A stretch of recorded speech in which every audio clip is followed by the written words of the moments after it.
Tommy Robinson has been getting a lot of criticism from the right these days because of comments that he's made in interviews with Liam Tufts and Dan Wootton, like the following, where he said that we wouldn't be talking about immigration if not for Islam. Remember, I've been in, so I've grown up with every culture, every migrant group, St. Lucian, Bulgarians, Italians, Jamaicans, Indians, Chinese. I've gone to that multicultural, diverse school. Yeah.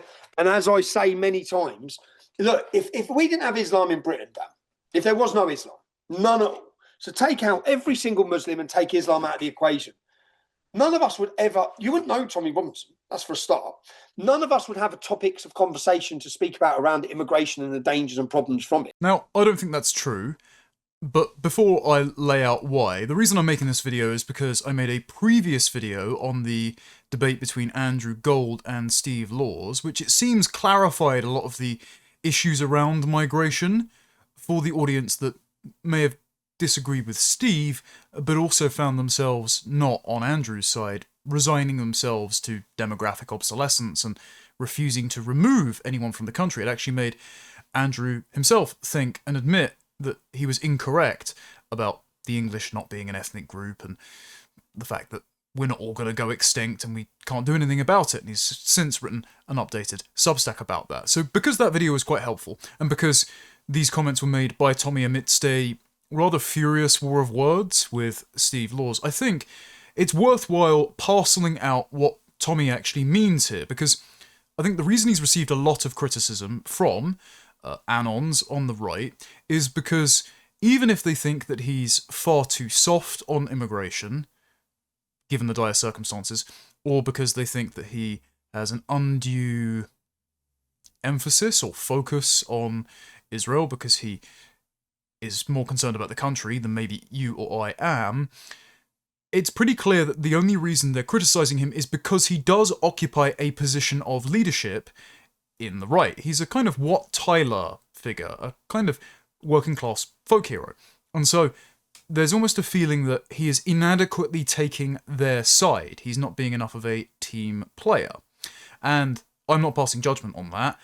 Also, it is worthy of noting that Tommy does follow me on Twitter and has spoken favourably about my work, which I appreciate. But I wanted to make it clear that I disagree with him here, and I don't think the rhetoric calling him a traitor or saying that he's bought and paid for or he's trying to be containment is very helpful. What I think actually is that if you notice Tommy's language, he's not being ideological about these things. And both civic nationalism and ethno-nationalism are ideologies. Ethno-nationalism, as Bernard Yack writes in Nationalism and the Moral Psychology of Community, is itself an ideology that looks to curb the excesses of liberalism when it comes along and liquidates our identities. It denies there is such a thing as an ethnicity. It tries to pry apart those organic social bonds of family and community, ethnic tribe, congregation, religion, and country. And so nationalism emerges as a kind of forceful reassertion of our organic identity to stop its liquidation. It's almost like pumping the brakes on the progressive revolution. So you've got civic nationalism, which is an all-encompassing liberal version of nationalism that ultimately denies identities, and then ethno-nationalism that comes along and says, stop that, we're going to be equally ideological out of necessity to prevent you destroying our identity. And what I think is Tommy Robinson's response to this is not wanting to see his friends mistreated. He often speaks about how, Luton is where he grew up, and the only people he didn't get along with at the time were the Muslim gangs in the area. He speaks about one particular gang, the Pakistanis, the Gambinos, modelled off of, rather ironically, an Italian mafia gang from America. And he speaks about this from a very familiar and sentimental place, saying that everyone was getting along other than these people. If you notice, Tommy doesn't use very ideological language. He speaks about things in terms of relationships, the people he grew up with, his non-white friends.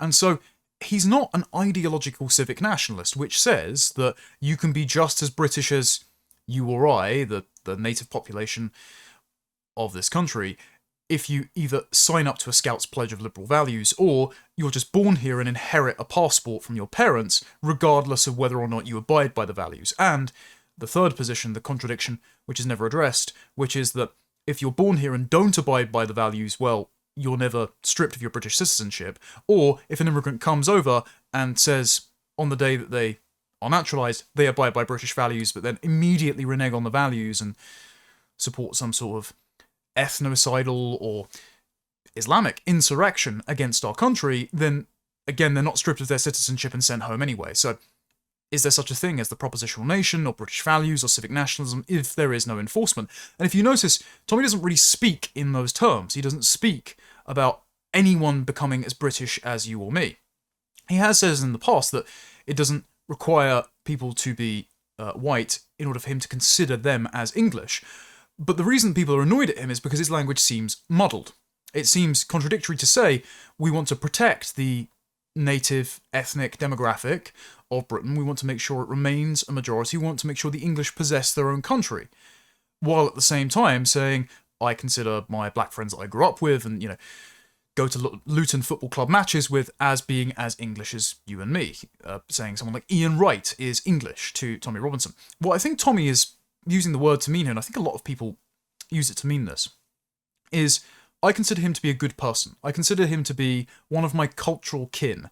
I would not treat him as any differently to a member of my friends or family circles who are themselves ethnically English, because what I think Tommy's speaking about here, and I think a lot of people speak about this, and they muddle up ethnicity and moral concern, is who do we owe our consideration to? Who do we have good relationships with? Who are our friends and our family members? And who do we not want to mistreat by lumping them in with being indistinct from the immigrants who don't make an effort with us, do commit crimes, and do replicate the conditions of their failed homelands in our towns and cities? Prime example, the Pakistani community in not just Luton, but Leicester, Bradford, Birmingham, or the Bangladeshis in Whitechapel. And I think that sort of fissure of being from a different place, a different culture, being incapable or unwilling to recreate our civilization, and they're often one and the same, because most people just abide by their cultures of their homeland and their family by habit, rather than spite. But those very distinct reminders of Muslim enclaves that Tommy grew up around, and he's obviously read their texts, so he knows the kind of incompatible origin point that these expressions of this culture and faith come from, these are the most visual reminders that they are not one of our kin, they are not one of our tribe, and we're unlikely to make friends with them, we're unlikely to have a common cultural exchange with them.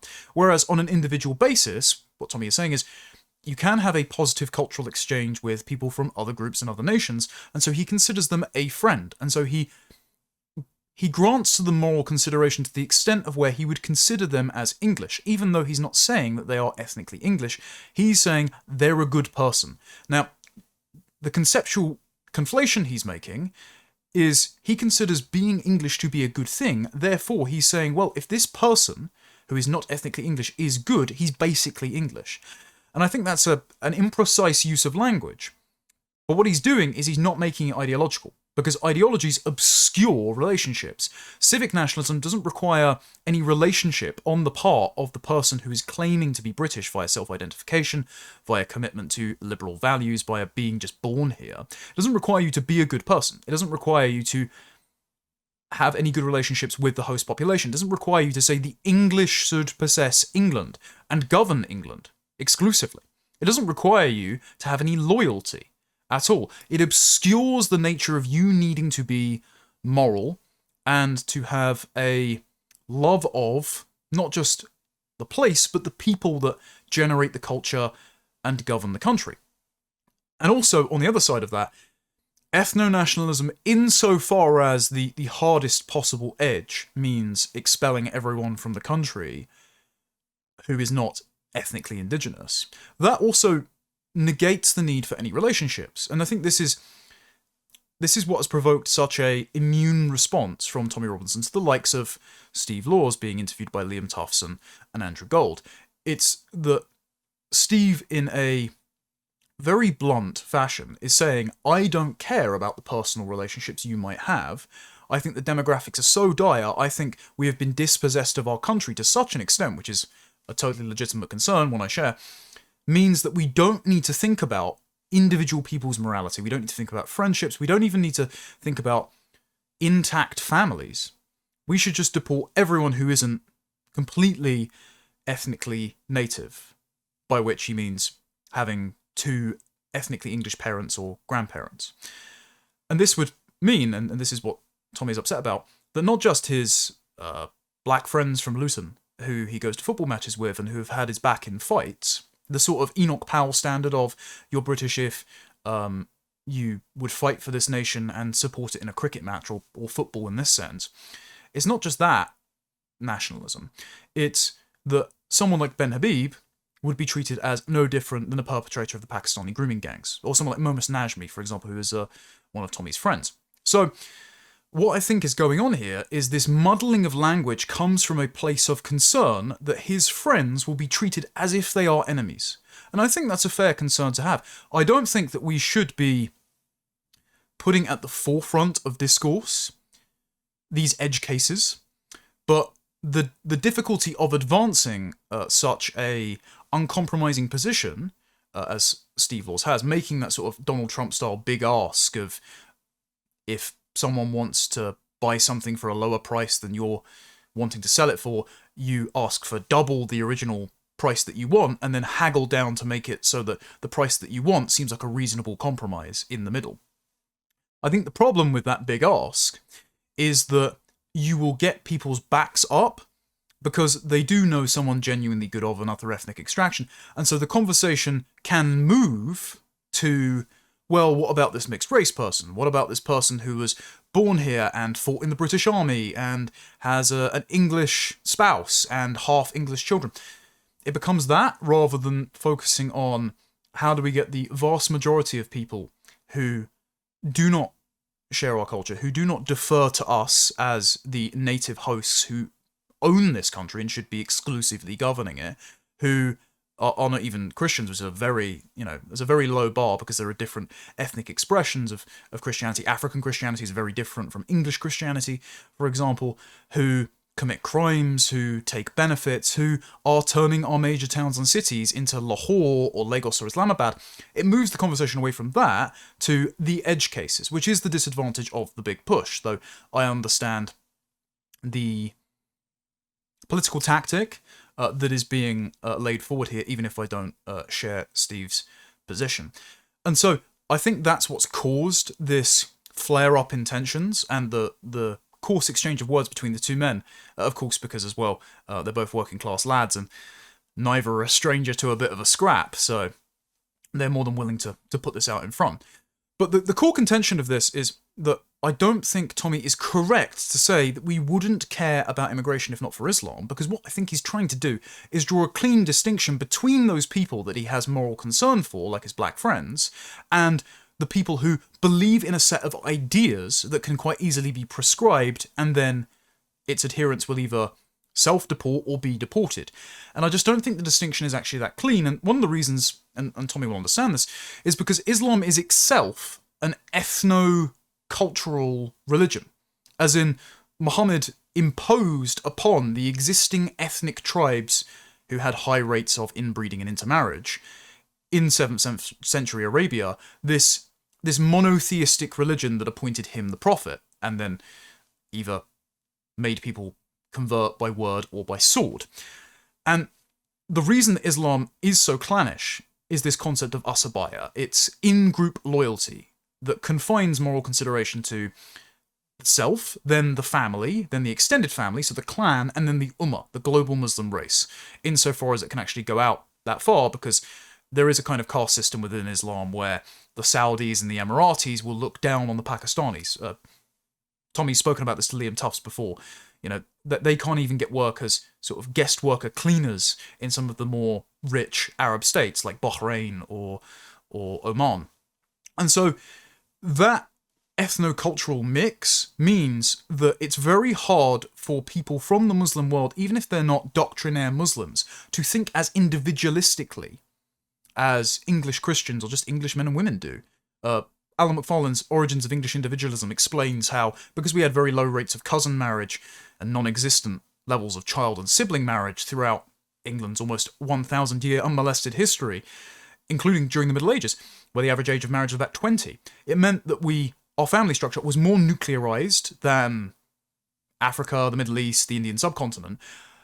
Siblings moved around a lot more. They started new farmsteads. They moved further away from their extended family, and they married between families. And so, because we had to show one another moral consideration, because we were marrying outside of our family, we were sort of taking wealth away from the extended family, because we had to sort of treat one another as potential future family members, then we had to show each other consideration. We had to develop a high level of manners. We had to develop a high trust society, which then enabled a free trade economy. So it is in our instincts to treat one another as individuals. Whereas in other cultures that practice high levels of cousin or, God forbid, sibling marriage, not just Islam, that's basically impossible because they think collectively. And so you're allowed to lie, cheat, and steal to advantage your family, your clan, or in the case of Islam, the Ummah. This is why taqiyya is a concept. It's not just a religious concept saying you can lie to advantage Islam, but it's just a practice in low-trust cultures to lie to benefit yourself, your family, and your broader religious co-belligerents. And so this is why it's untrue to say that it is just Islam that is the problem, because it is a very big problem. I don't think I can be accused of being an insufficient critic of Islam. See my 500,000 view GB News interview back when I was probably still allowed on the channel about the dangers of Islam in Britain and how it is Islam. It's not Islamism, it's not political Islam. You can't just draw this neat distinction between the hypothetical moderates that you hope don't read their text too closely and the people like Salafists or jihadists. But it's not just a clean distinction between Muslims and the rest of the world, because those practices are still very common in India, like child marriage and cousin marriage, even in the non-Muslim parts. And when Tommy refers in this interview to the number of sexual assaults that Muslim men commit, that is completely true per capita. We've got Afghans and Eritreans that commit the vast majority of sexual crimes in this country per capita, and also the very specific type of abuse committed by the Pakistani grooming gang perpetrators. But in the case of immigration, any crime committed by a foreign criminal is itself optional. They never needed to be here to commit the crime in the first place. So people will still complain about the fact that there are crimes committed by immigrants, whether or not the immigrants are Muslim, and whether or not the crimes themselves are numerous. And we know that it's the case that it's not just the Muslim committing that kind of sexual violence. For example, when the Telegraph broke down Ministry of Justice data procured by the Centre for Migration Control, they found that foreigners are convicted to up to 23% of sex crimes, and the two nationalities at the top, Afghans and Eritreans, were more than 20 times more likely to account for sex offence convictions. However, the highest number of sex convictions on the whole, because of the large volume of immigrants coming over from these countries to Britain, were committed by Romanians, 987, Polish people, 208, Indians, 148, and Pakistanis, 144. Now, of those four nations, only one is majority Muslim. And Poland, I mean, I've met Catholic Polish people, they're on the whole very nice.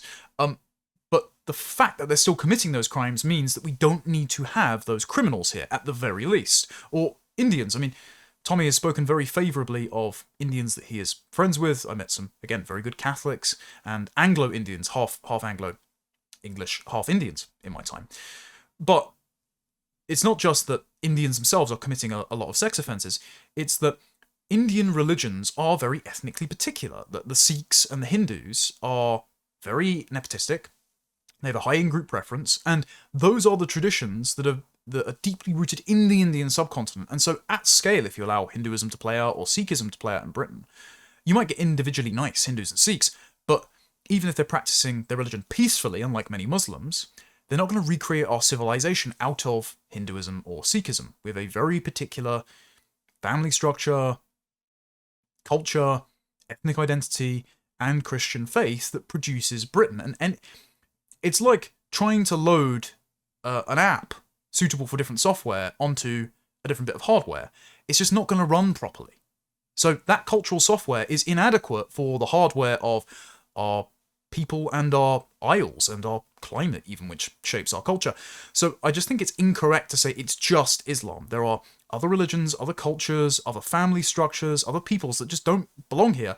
And whether or not someone like the Polish are more compatible with our culture than Indians, because they're Europeans, they're anti-communist, they're largely Catholic. I share a lot of their sentiments. The fact that any Pole is in the country committing crimes means that none of those criminals needed to be here, which means that we would still have conversations about immigration causing crimes that could be prevented, even if it weren't for Islam, and even if the immigrants themselves were much more culturally proximate. And this is the reason we had Brexit, for example. It was largely European migrants, and that was talking about the problems of economics and housing and job competition and just stress on public services. So we would still be talking about immigration because of the economy, because of crime, because of a sense of demographic churn and a feeling of belonging in your own country, whether or not it was Islam or even just third world migration that we were talking about. Also worth a mention is the ethnic clannishness shown by diasporas, particularly from India, back to those of their countrymen at home, exploiting our high trust culture and immigration system to send back a large amount of our wealth back to India in remittances, but also to get into corporations or certain industries like trucking in America and Canada, fire everyone once they achieve a senior position, and rehire them with their co-ethnics, with other Indians, with their cousins or just their countrymen. I mean, over 70% now of H-1B visas in America are going to Indian applicants, and these are for like mid-level tech jobs. These are for Amazon warehouse employees, 7-Eleven shelf stackers, and again, the trucking industry, the largest employer of non-college educated white American males. So entire industries have been taken over not by Muslims, but by Indians, whether they're Sikhs, whether they're Hindus, just because they have a much higher level of ethnic in-group preference than we do. And this matters in politics when, for example, you have an Indian Home Secretary like Priti Patel or an Indian Prime Minister like Rishi Sunak, both of whom celebrate Diwali. Rishi Sunak did it in Downing Street, so he's a Hindu, which, you know, Tommy said that's not a problem. But they import hundreds of thousands of Indians and conduct demographic replacement and cheer it on, ostensibly for economic necessity reasons. But it's because they have a high level of in-group loyalty. I mean, they've been using Prime Minister Modi's term back in India of living bridges, the idea that Indian diasporas are themselves bridges back to the Indian motherland, not just because they send money back, but because they can be leveraged in open democracies. Like in Germany, there was an Indian MP that said that the Indian diaspora needs to advantage India in German politics, but also in Britain, because thanks to the 1948 and 1981 British Nationality Act, Indians, Bangladeshis, Pakistanis, and other Commonwealth citizens can vote in our elections despite not being British citizens. They can vote for the party that promises to advantage their respective home country, and that's why we see Conservative candidates at the last election pledging support to Sikh and Hindu manifestos, just as the Labour politicians pled with Muslims in mosques. We've seen that with Jess Phillips, we've seen that with Angela Rayner, we've seen that with people not wanting to offend Muslim constituencies during the Pakistani grooming gang scandal and not speaking about not just the specific ethnic and religious composition of the gangs, but dismissing them entirely as racist fictions. You're going to get similar client politics out of Hindu and Sikh communities, even if it's not as violent as the Pakistani grooming gangs, or even if it doesn't produce jihadist attacks. You're still going to get a very high level of ethnic in-group preference that is totally alien to our way of doing things, and that which our individual democratic systems or our meritocratic economy is ill-equipped to handle. And then it comes to more uncomfortable topics, like, for example, the fact that black individuals in the UK have a 10 times higher rate of diagnosed psychosis, this is among men, than white men. And this is despite the constant discourse we hear about the lack of accessibility for ethnic minority communities to mental health services, or the level of stigma that stops them engaging with it. So even with those lower levels of engagement, you still have massively higher rates of psychosis. And this plays out in violent crime, like the stabbing by alleged Huntington train stabber Anthony Williams, or, of course, the brutal murders in Southport committed by the son of Christian, or at least nominally Christian, Rwandan refugees, Axel Rudikabana. And he wanted to do that not necessarily because of Islam. I know Tommy has said that when he was in Belmarsh with Ruda Cabana, he saw him attending mosque, but he was just telling kids when he was at school that he wanted white genocide. That doesn't come particularly from Islam. That comes from a violent, nursed, ethnic grudge that isn't just a product of reading a book like the Quran or reading the Hadiths. It's not an ideological thing. This is a product of mental illness, which it might be to do with lifestyle factors, whether it's, fatherlessness, as Tommy's raised before, or smoking weed, but also it is heritable. And this is an uncomfortable conversation because it talks about hard boundary between different ethnic groups. But I only say this because, and I don't say this lightly, my uncle had schizophrenia, and it was a contributing factor to his death, unfortunately. He was hit by a train in 2008. And it was really hard on our family.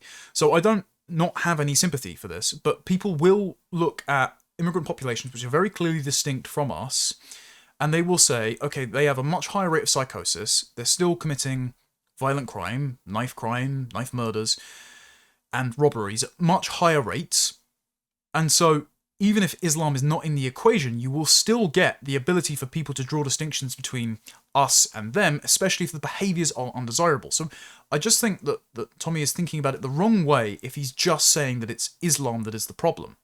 Instead, he's not speaking to the fundamental facts that people want demographic security in their own country, they want possession over their own country, which he agrees with, and even though they don't want to, by and large, mistreat people of other ethnic backgrounds like mine or Tommy's friends, they do feel a sense of loss when you center those people in the conversation rather than the natives who are being robbed of their own country.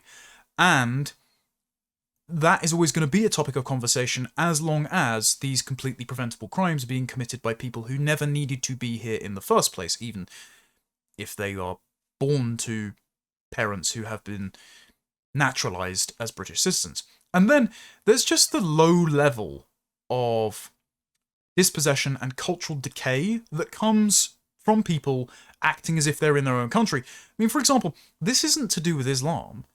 This is in Southall, which is a largely Hindu and Sikh area, which are clustered together to avoid Muslims because of sectarian tensions back in India.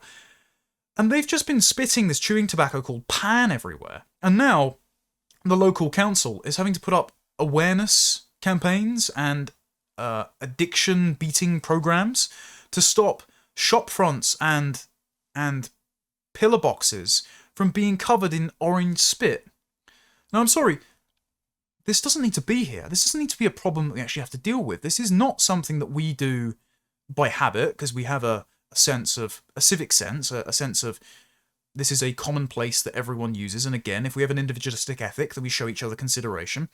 But also, this is just not something that Britons do as a pastime. They don't chew this tobacco and spit it out in the street. And if we just look at how the Indians treat the Indian subcontinent, they do just litter everywhere. And this is something that Ayaan Hirsi Ali pointed out in her book Heretic, where she explained that there is a futility to Somalis, for example, because of the idea that you never know what's going to happen tomorrow because Allah has foreordained everything, so you don't need to take care of your immediate environment, you don't need to take personal responsibility. So yes, it is in Islam, but it's also just common to the third world to not take care of public spaces. And it might be an impulse control thing, but it's also a lack of extending manners and consideration to people outside yourself and your in-group.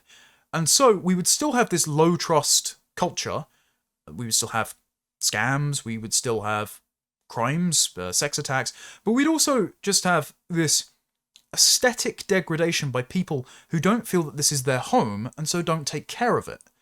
And this isn't a matter of integration per se, because you can't undo these habits if they're deeply ingrained into people because of their family structure, because of their culture, and because of just 1,000 years of having done things in a particular way, in a particular place.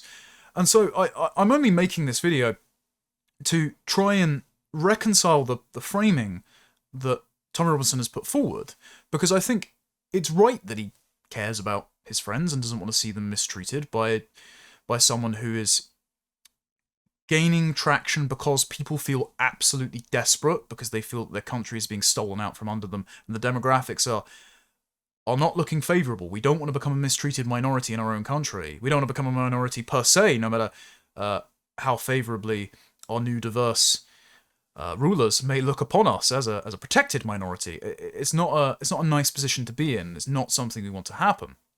So the closer that looks to be a likelihood, the more support is going to be gained for the harshest possible policy promising to undo our demographic decline and prevent our extinction, which will include people becoming indifferent to personal relationships or inconsiderate of whether or not you're a good or bad person. As Steve has said before, it's nothing personal, it's just business.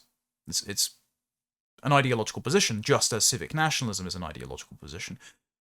But if you want to prevent that from happening, if you want to ensure that friendly minorities and your personal friends are not mistreated, you need to actually speak about the issue in a way that really addresses it. And so it's not just Islam. And so when things like the Unite the Kingdom rally happen, and everyone has to take Tommy's point, by the way. I mean, he can command the loyalty of hundreds of thousands of people. That's nothing to be denigrated. It's nothing to be dismissed either. I think people have been unduly disparaging to him because they've been frustrated at the lack of coherence in his rhetoric. Whereas you can't just dismiss the fact that lots of people are turning out because they feel he's credible. But when the Unite the Kingdom rally does things like put the haka as part of the rally, it doesn't centre English identity or British identity more broadly. And by British identity, I mean the indigenous peoples of the British Isles, not just, British values, this new civic platitude. I don't think we want an inclusive sort of pan-imperial nationalism. I think we want to include our friends who care about us, but in the same way that the Americans look at us like the land of Lord of the Rings and Harry Potter. They see a kind of magic about Britain. They feel sad that the motherland has fallen. But we don't sing the Star-Spangled Banner at our rallies, right? We don't centre American identity in a British national rally, even though the Americans really care about us being properly British, properly English again.